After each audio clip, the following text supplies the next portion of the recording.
अस्सलाम वालेकुम। सूफ़ी सरमद। अॼु पेटीएलएफ जेका प्राइमरी टीचर एसोसिएशन आहे, प्राइमरी उस्तादनि जी हिकिड़ी तंज़ीम आहे, उन हवाले सां ॻाल्हाइणो आहे ऐं उन में जेके जुर्गो थियो आहे उन ते कुझु ॻाल्हाइणो आहे ऐं जेका जदोजहद हले पई उस्तादनि जे हक़नि जी उन ते ॻाल्हाइणो आहे। ही जेके दोस्त जॉइन कनि था उहे हिन वीडियो खे बराए महिरबानी शेयर करे छॾीनि त उनजी महिरबानी थींदी। प्राइमरी टीचर एसोसिएशन जेका आहे उहा प्राइमरी उस्तादनि जे हक़नि जी हिकिड़ी नुमाइंदा जमायत आहे। हाणे उनजो जेको आइन आहे, उनजा जेके बायलास, जेके उसूल आहिनि, जेके ज़ाब्ता आहिनि, उन्हनि ते केतिरो अमल थिए थो ऐं उन्हनि ते जेको आहे उहो केतिरो माण्हू ध्यानु ॾियनि था या उन ते अॻुवाण अमल कनि था, उन हवाले सां कचहरी करणी आहे। पेटीएलएफ में जेका मौजूदा पेटीएलएफ जी मरकज़ी बॉडी आहे, उन जेके कमकार कया या जेके 4 साल में कारकर्दगी रही उन ते बहाल अहवाल कबो। हाणे जीअं ई इलेक्शन जो टाइम पूरो थियो, मरकज़ी बॉडी जो जीअं टाइम पूरो थियो त जेको मरकज़ पारां जेका हिकिड़ी इलेक्शन कमेटी अनाउंस कई वई, वर्किंग बॉडी जो इजलास घुराए, उन खे जेको आहे उहो ॿी धुर न मञियो ऐं न मञण खां पोइ छा थियो, जो उन्हनि सभिनी खे, तव्हां उस्तादनि खे ख़बर आहे त उन्हनि जेको आहे सो हिकिड़ी ॿी अलॻि सां हिकिड़ी तरह बॉडी ठाहे छॾी ऐं उहा बॉडी जेको आहे सो पंहिंजो कमु अनाउंस कयो ऐं पंहिंजो शेड्यूल अनाउंस कयो ऐं हुन बॉडी पिणु जेको आहे मरकज़ी जेका ठही हुई पेटीएलएफ जे तरफ़ां, साईं गुलाम रसूल महर वारनि जे तरफ़ां, उन पंहिंजो जेको शेड्यूल अनाउंस कयो। हाणे उन में जेको आहे हुननि फीस जेका अनाउंस कई हुई, साईं अशरफ बिरोई जी चेयरमैनी में जेका इलेक्शन कमेटी ठही हुई, उन जेको आहे सो फीस अनाउंस कई हुई 800 रुपया जेको आहे उहो तक़रीबन पुराणे मेंबर खां ऐं 840 रुपया शायदि माना नए मेंबर खां। त उन ते सख़्तु एतिराज़ वारिया हुआ साईं हाजी शफ़ी सटियो, साईं सिकंदर जतोई वारनि जे जेको ग्रुप आहे उन, ऐं उन्हनि वरी चयो त जेका उन्हनि जी इलेक्शन कमेटी ठही हुई साईं मुमताज़ शाह जी चेयरमैनी में, उन्हनि वरी जेको आहे अनाउंस कयो त असांजो जेको आहे उहा इलेक्शन कमेटी जेका आहे उहा फीस वठंदी तक़रीबन जेको आहे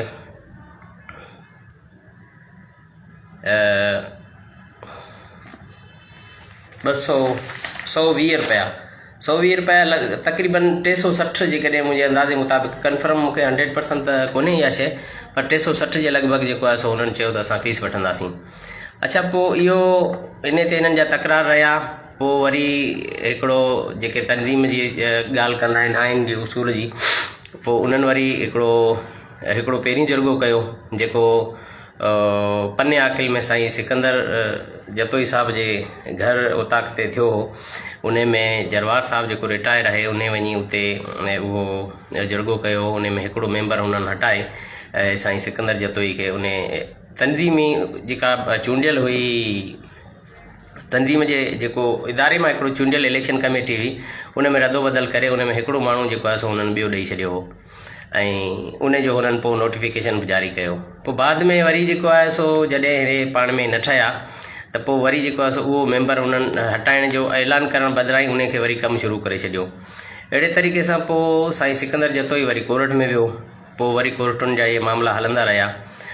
नेठि जेको आहे सो हिननि गॾिजी करे हिकिड़ो जुर्गो रखियो जेको पेटीएलएफ जे कैंप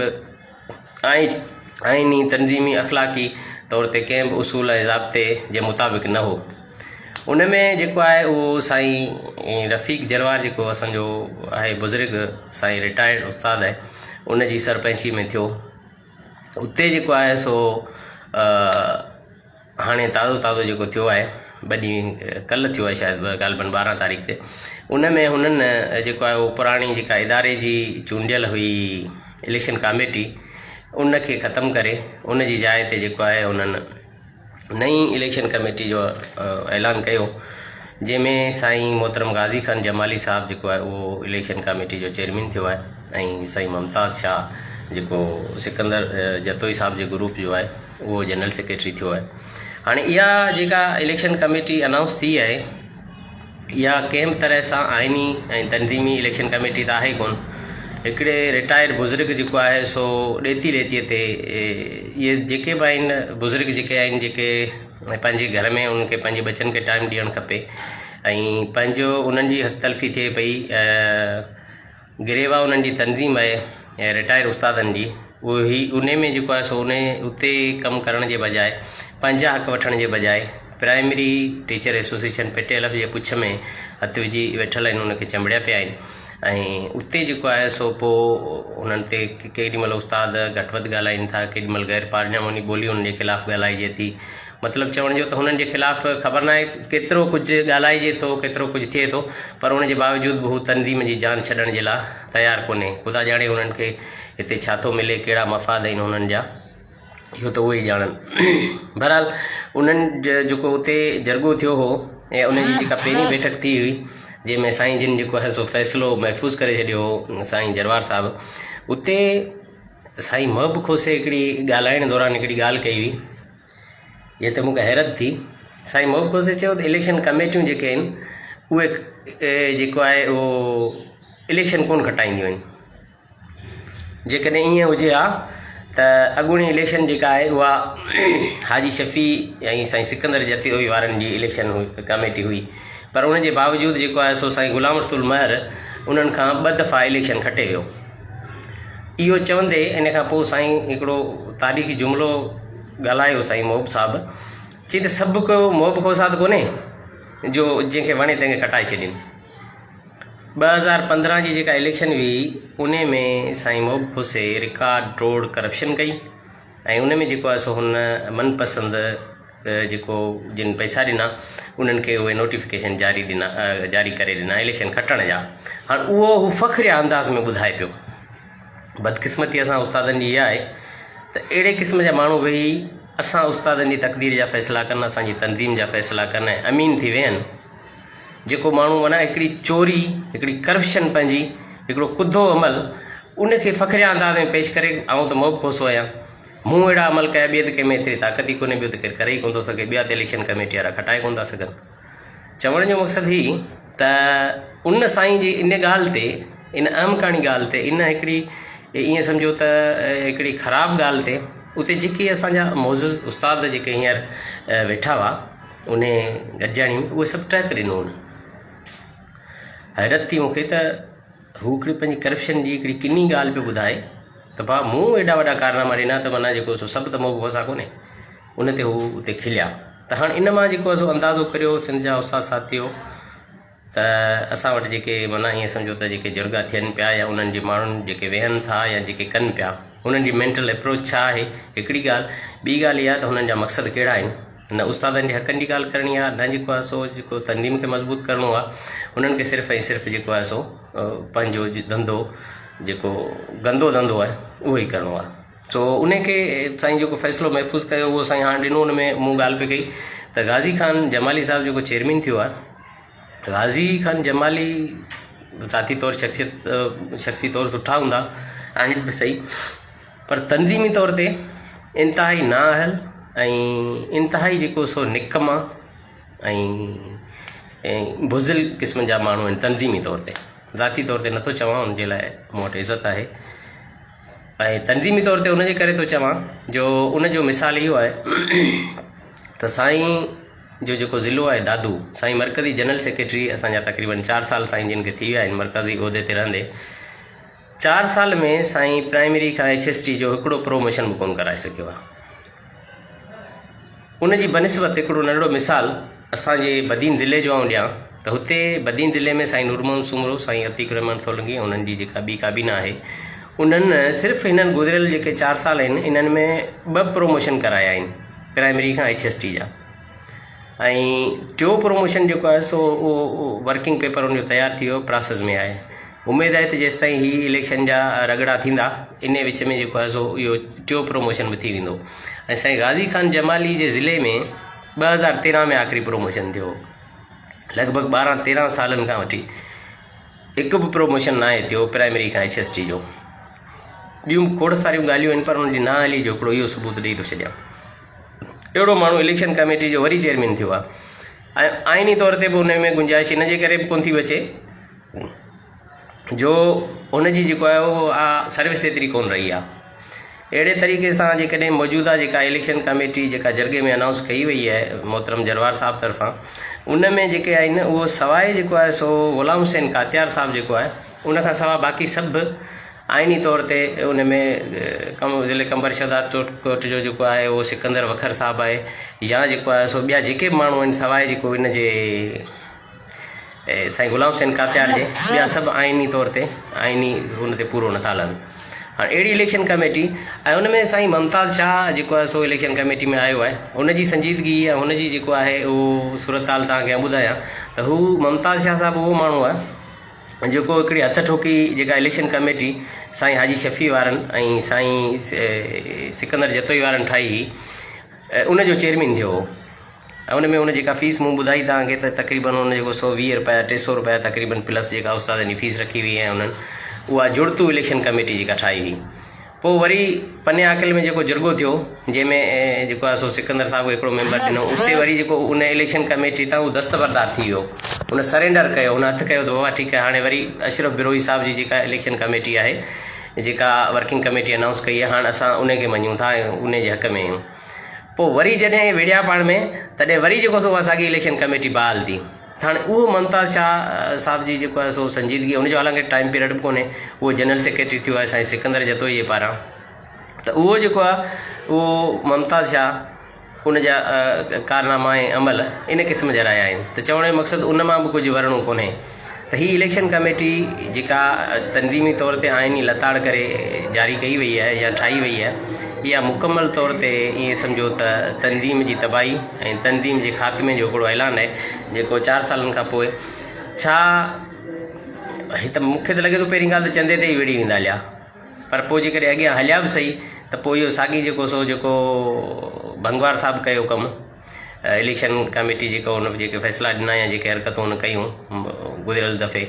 उहे साॻिया ई हिननि में थींदा। ऐं हीअ जेके 4 साल आहिनि प्राइमरी उस्ताद साथियो जेके तव्हां घटि में घटि नौजवान टेस्ट पास या जेके ॿिया उस्ताद आहिनि या जेके तंज़ीम जा दोस्त आहिनि भले सीनियर बि हुजनि, त उन्हनि जे लाइ का इहा सुठी ख़बर कोन्हे त हीअ जेके 4 साल ईंदड़ 3 साल जेको पीरियड अचे पियो इहो बि को तंज़ीम हिकु थींदी, बल्कि इन में तंज़ीम पंहिंजी वधीक कमज़ोर ऐं जेको आहे ख़तमु थियण जा बि चांस आहिनि ऐं तंज़ीम जी तबाही जा इहे 4 साल अञा ॿिया बि जेको हीउ जुर्गो थियो आहे इन खां पोइ जेको आहे थी वेंदा। हिन खां पोइ ज़िलनि जा सदर आहिनि उन जो को रिएक्शन कोन आयो आहे, ख़ुदा ॼाणे छो उन्हनि जो जेको आहे उन ते को रद्द अमल कोन आयो आहे। ऐं इन खां गॾोगॾु जेको आहे सो हाणे ही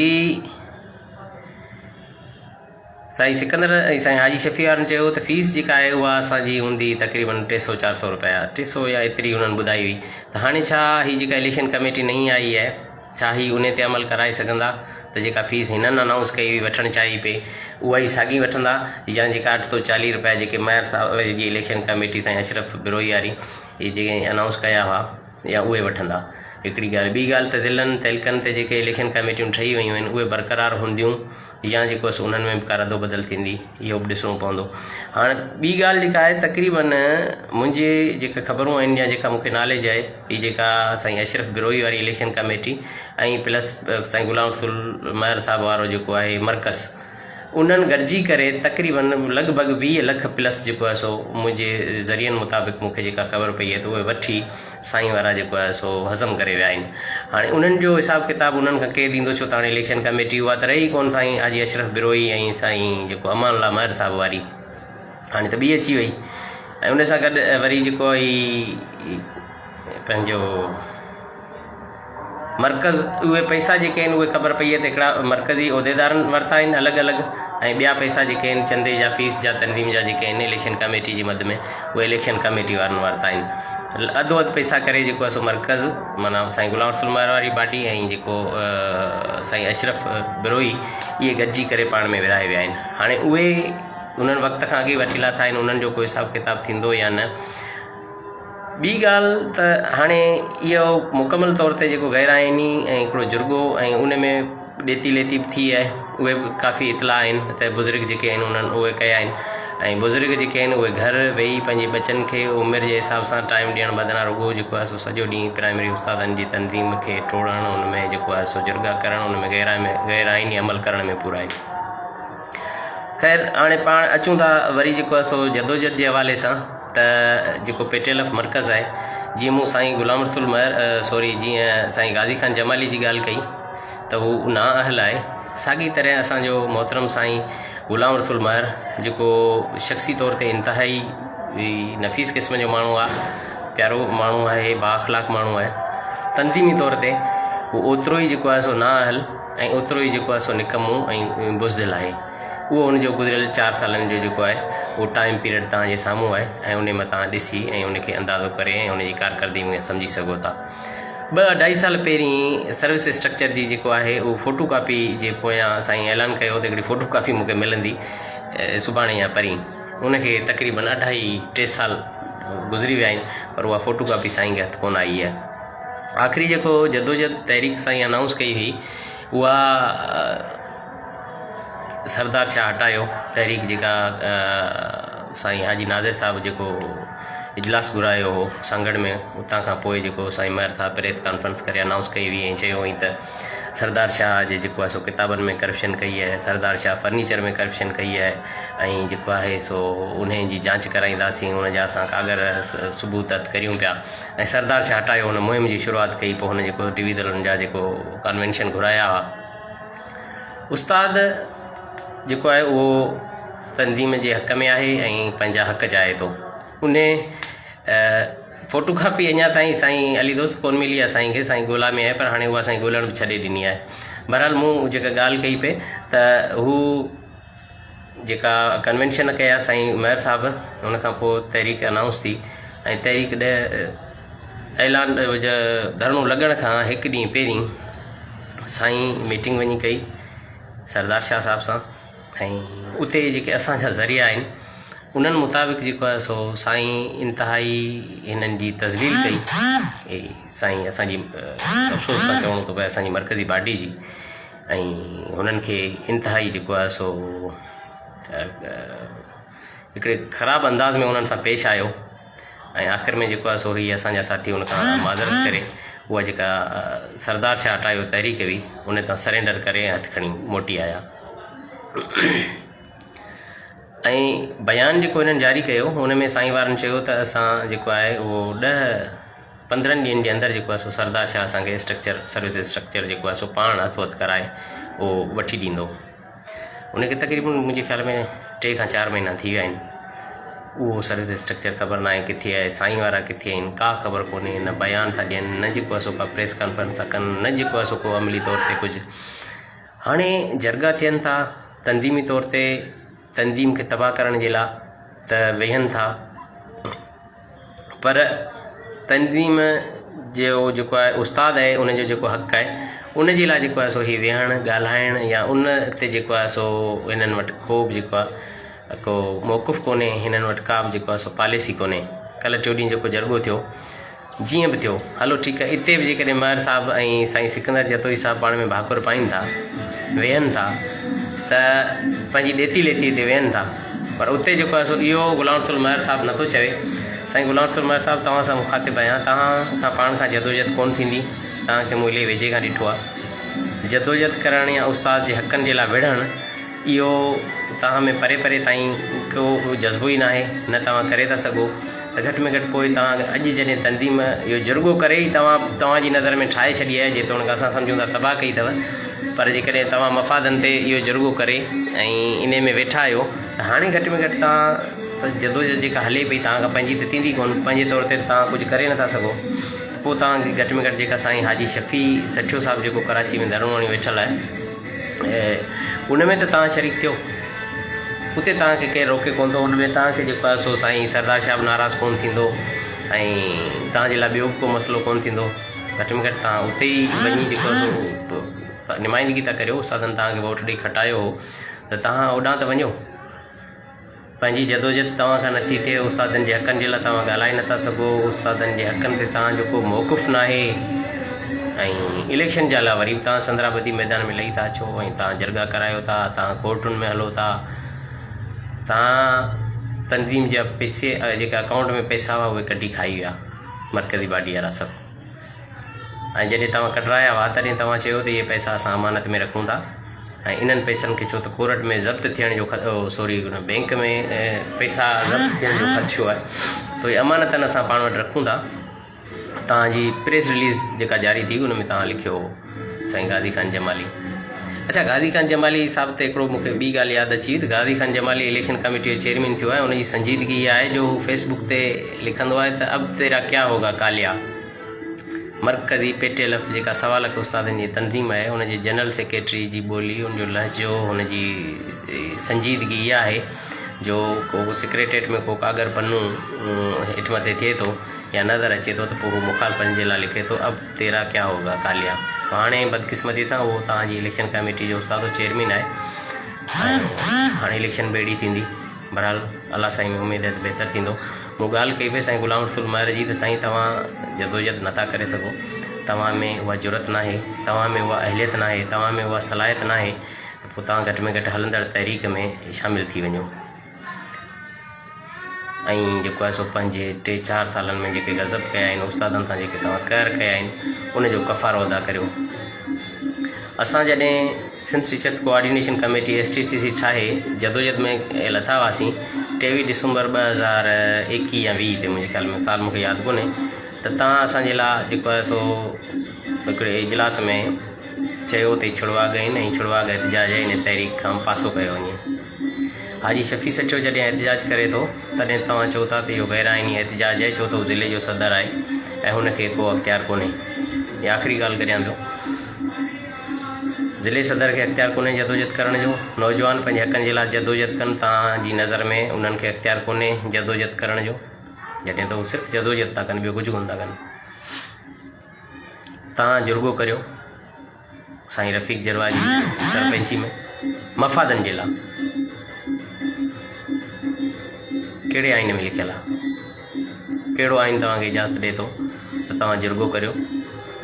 रिटायरनि खे विहारे उन्हनि खे जेको आहे सो पैसा ॾेई पंहिंजा मनपसंदि माण्हू खणाए उहे बि जेको आहे सो पंहिंजी को खिसाई कनि, उहे बि जेको आहे सो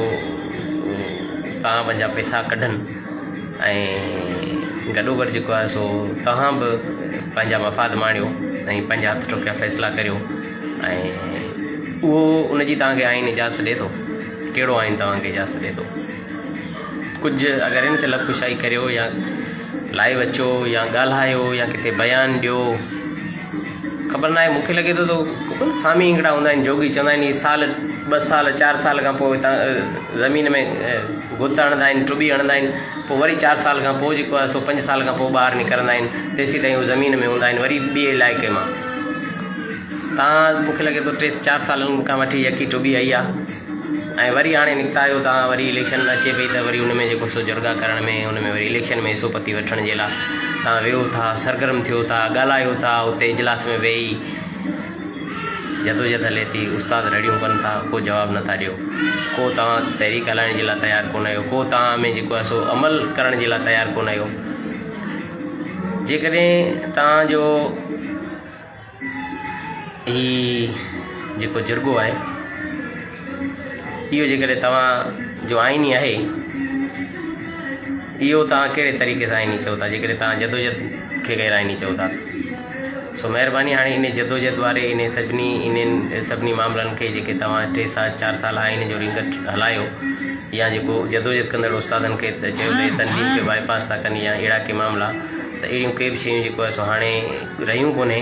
तव्हां पाण आइन जो अछो मुंहुं कयो आहे, आइन जी तबाही कई आहे, आइन जी लताड़ कई आहे, त हाणे घटि में घटि तव्हां वटि अहिड़ो कुझु आवाज़ ई कोन रहियो आहे जो तव्हां इहो बहानो करे घटि में घटि कंहिं जदोजहद खां बची सघो या जेको आहे सो पंहिंजो मुंहुं बचाए सघो या पंहिंजी जेका फेस सेविंग करे सघो। त हाणे साईं जेका तहरीक हले थी, जहिड़ो हाल आहे उन फ़क़ीर जो, साईं हाजी शफ़ी सचे साहिब जो माज़ूर आहे, नॉर्मल कोन्हे, उनजी तबियत सही कोन्हे, उनजा ऑपरेशन थियल आहिनि, हुन मेंटली सही कोन्हे, फिज़िकली सही कोन्हे, हथनि जा ऑपरेशन आए ॾींहुं उनखे बुखार, उनखे उते, उनजे बावजूदि हू फ़क़ीर वेठो आहे। थी सघे थो हू जेको आहे सो फ़ैसिला करण में या इन्हनि में किथे उन जूं ग़लतियूं हुजनि, थी सघे थो मुमकिन आहे, या हू जेको आहे सो कंहिंजी ॻाल्हि न मञंदो हुजे। इहे ॻाल्हियूं कंहिं हद ताईं तव्हां करे सघो था, पर घटि में घटि जेको आहे सो हिन सूरत हाल में सिंध जा तव्हां मयारी आहियो, सिंध जा तव्हां ॾोहारी आहियो। साईं गुलाम रसूल महर साहिबु तव्हां ऐं तव्हांजी काबीना, तव्हां पंहिंजी जेको आहे सो 4 साल जेके करतूत आहिनि, जेके गुनाह आहिनि, जेके उस्तादनि जा ॾोह कया अथव, ॾोहारी थिया आहियो, उनजो कफ़ारो अदा करण जे लाइ हाणे आइन जो तव्हां छो मूं करे छॾियो। हाणे आइन वारियूं ॻाल्हियूं सभु ख़तमु थी वियूं। तनज़ीम जूं ॻाल्हियूं जेको आहे सो आहिनि, तनज़ीम मज़बूत जेके तव्हां फूकूं ॾींदा हुआ 3-4 साल खां ॾींदा आया, उहे सभु तव्हांजूं सॼी सिंध जे उस्तादनि सॼी सिंध ॾिसी वरितियूं। हाणे तव्हां जेको आहे सो इन कफ़ारो अदा करण जे लाइ हाणे बि तव्हां वञो प्रेस क्लब ते वञी वेहो। इन में तव्हांजी भलाई आहे, इन में उस्तादनि जी भलाई आहे। बाक़ी जेके ज़िले सदर आहिनि, जेके डिवीज़न जा उहिदेदार आहिनि, भली ख़ुदा खे मञो बुज़ुर्गो, वक़्तु गुज़री वेंदो, पर तव्हां तारीख़ में जेको सो ॾोहारी साबित थींदा। मरकज़ी काबीना त हुअं ई पधरी थी चुकी आहे, पर तव्हां बि ॾोहारी थींदा।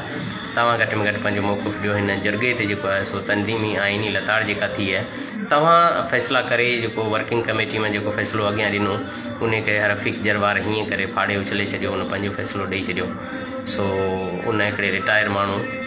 अची जेको उहो चवे त आउं पंहिंजी मर्ज़ी जो फ़ैसिलो ॾींदुसि, मूंखे पंहिंजो फ़ैसिलो करिणो आहे। यार उहो केरु थींदो आहे फ़ैसिला ॾियण वारो? असां